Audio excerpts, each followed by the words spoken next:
Om Swastiastu. Assalamualaikum warahmatullahi wabarakatuh. Salam sejahtera. Salam Namo Buddhaya.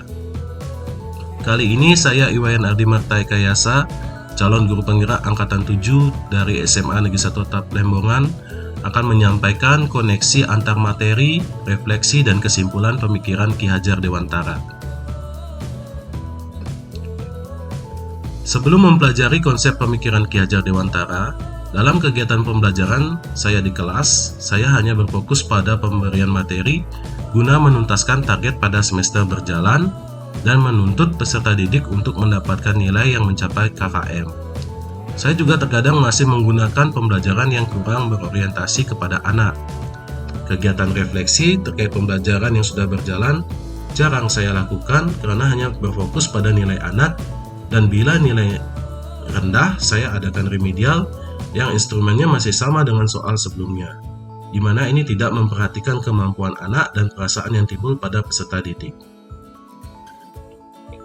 Sebelum mempelajari konsep pemikiran Ki Hajar Dewantara, saya masih memiliki paham bahwa keberhasilan proses pembelajaran ditentukan oleh nilai anak-anak, di mana yang mencapai nilai KKM adalah anak pandai dan yang tidak mencapai nilai KKM adalah anak yang kemampuannya rendah.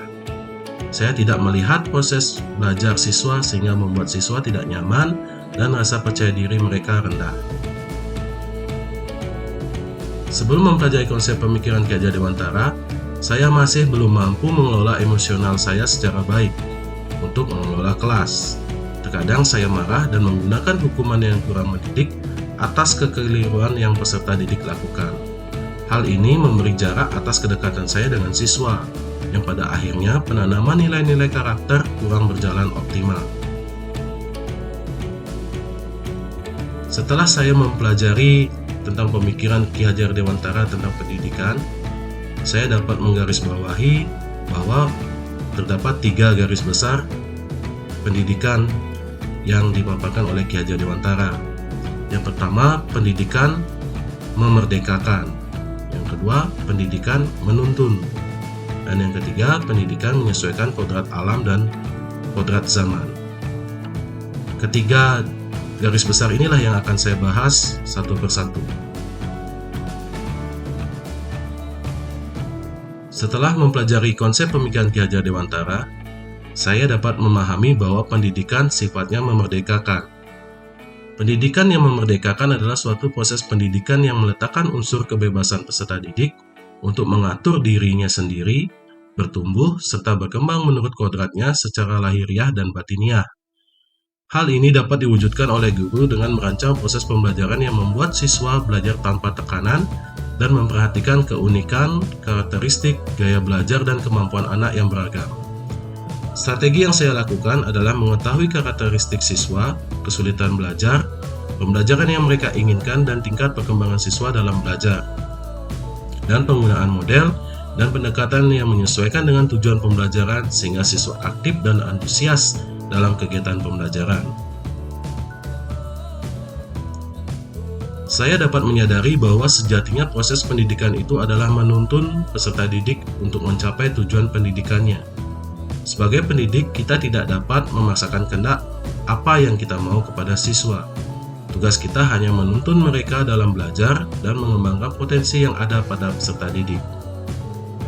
Guru harus dapat menjadi contoh atau tauladan budi pekerti yang bisa digugu dan ditiru oleh siswa. Dengan semangat ing ngarso sung tolodo, ing madio mangun karso, tuturi handayani, saya harus bisa menjadi teladan yang baik bagi siswa dalam penanaman budi pekerti di sekolah.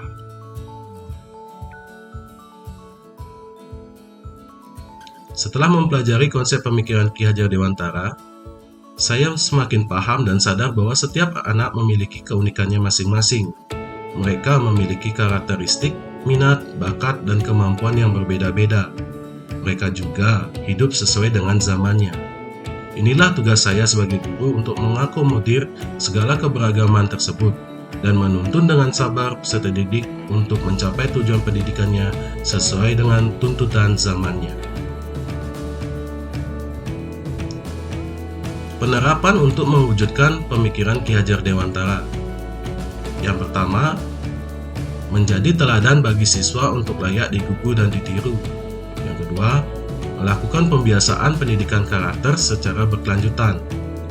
Yang ketiga, merancang pembelajaran yang berorientasi kepada siswa, menyenangkan, dan bermakna.